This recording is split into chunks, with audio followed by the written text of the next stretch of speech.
السلام علیکم۔ پریشان نہ ہو،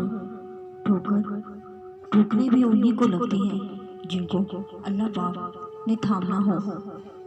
دعاؤں میں اپنے حق میں بہتری مانگو گے، لوگوں کی اصلیت کھل کر سامنے آئے گی۔ ماں کی گود سے قبر کی دیوار تک زندگی کے ہر پہلو پر نظر ڈال کے دیکھو، اللہ کے سوا کوئی کام نہیں آتا۔ انسان کی سب سے مشکل رات قبر کی پہلی رات ہوتی ہے۔ اے اللہ ہمیں قبر کے عذاب سے بچائے۔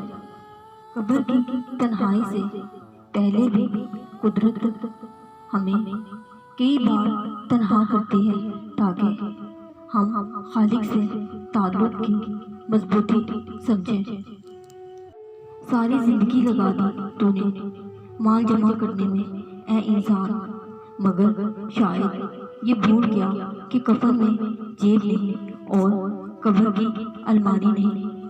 جو شخص چوری یا شراب خوری بازار میں مبتلا ہو کر مرتا ہے، اس در سے سانپ مقرر کر دیے جاتے ہیں جو اس کا گوشت نوچ نوچ کر کھاتے ہیں۔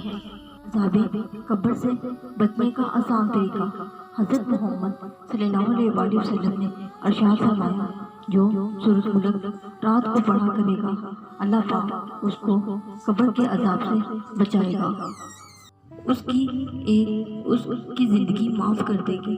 اس کی قبر پر فاتحہ پڑھنے سے بہتر ہے اپنی اندھیری قبر کو خود روشن کریں، نیکی تیاری کریں۔ آج انسان سے لوگ وفا کرتے، کل مٹی کے ڈھیر کے لیے دعا کون کرے گا؟